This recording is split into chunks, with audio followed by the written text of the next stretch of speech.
Assalamualaikum warahmatullahi wabarakatuh. Bismillahirrahmanirrahim. Alhamdulillahirabbil alamin. Wassalatu wassalamu ala asrofil anbiya'i wal mursalin sayyidina wa maulana Muhammadin wa ala alihi wa sahbihi ajmain. Amma ba'd. Jamaah Al-Fatih Channel dan sahabat YouTube dimanapun Anda berada, pertama mari kita awali pertemuan kita ini dengan ungkapan rasa syukur atas nikmatnya dengan mengucapkan Alhamdulillahirabbil alamin. Sholawat dan salam semoga tercurah keharibaan baginda Rasulullah, Nabi yang kita cintai dan kita ikuti sunnah-sunnahnya. Selanjutnya ingin kami berbagi kepada saudara-saudaraku yang sedang dan ingin melaksanakan sholat duha. Ada beberapa hal yang ingin kami sampaikan agar sholat duha kita diterima. Adapun judulnya adalah agar sholat duha diterima dan hajat dikabulkan, jangan lakukan dua gerakan yang dilarang ini. Namun sebelum itu ingin kami sampaikan, silakan Anda like, komen, dan share pada video yang ingin kami sampaikan ini. Selanjutnya mari kita lanjutkan pembahasan kita. Sholat duha merupakan sholat yang dilakukan oleh para nabi dan sahabatnya. Sholat duha ini banyak sekali manfaatnya, maka banyak orang melakukannya. Di samping itu, sholat duha juga merupakan bagian dari cara mendekatkan diri kita kepada Allah, mengadukan nasib-nasibnya, dan meminta agar Allah mengatasi masalah-masalah yang sedang kita hadapi. Utamanya tentang masalah rezeki, masalah kehidupan, masalah yang sedang kita hadapi.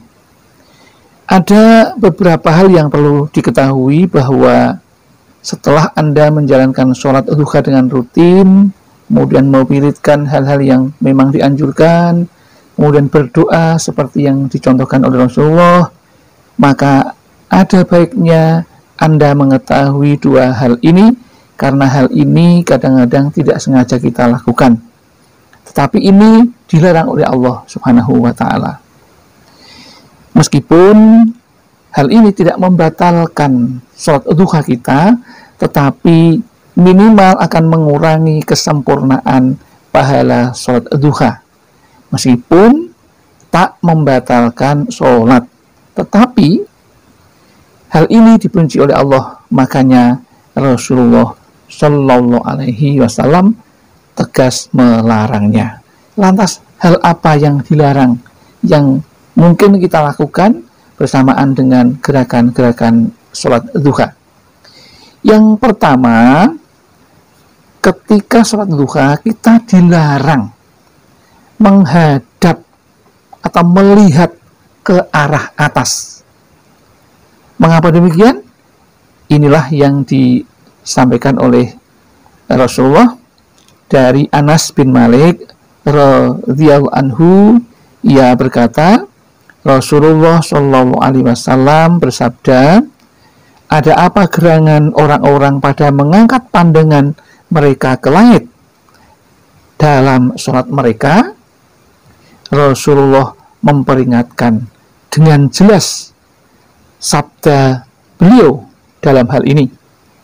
Sampai beliau bersabda, hendaklah mereka menyadari hal tersebut atau benar-benar tersambar mata-mata mereka.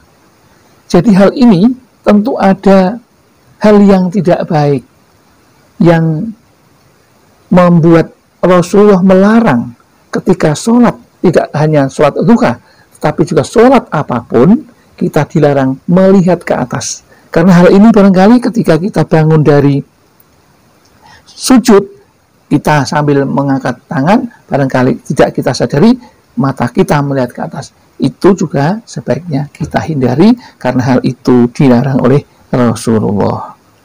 Adapun yang kedua yang perlu diketahui adalah menoleh yang tidak ada kepentingan, ya, menoleh yang tidak ada kepentingan. Kalau misalnya menoleh ke kanan ketika salam, menoleh ke kiri ketika ada salam yang kedua, itu juga diperbolehkan. Hal ini disampaikan oleh Rasulullah dari Aisyah radhiyallahu anha. Ia berkata, saya pernah bertanya kepada Rasulullah tentang berpaling atau menengok ketika di dalam sholat. Maka Rasulullah bersabda, itu adalah curian yang dilakukan setan dari sholat seorang hamba. Nah, jadi kalau kita melakukan tanpa sengaja, ya, misalnya tiba-tiba ada orang yang datang sedang kita sholat, maka tiba-tiba kita tidak sadar kemudian menoleh, itu adalah sebenarnya dari godaan setan yang ingin mencuri sholat pahalanya yang diperoleh lewat sholat duha tersebut. Maka dua hal ini yang sederhana ini tetapi penting, maka ada dalilnya, ada dasarnya, maka agar Anda mendapatkan pahala yang maksimal dan juga diterima sholat Anda, maka jangan Anda lakukan dua hal yang kami sebutkan tadi. Mudah-mudahan apa yang kami sampaikan ini bermanfaat. Barangkali ada kesalahan, kekhilafan, kami mohon maaf yang setulus-tulusnya. Akhirul kalam, billahi taufiq wal hidayah wal inayah wal barakah. Wassalamualaikum warahmatullahi wabarakatuh.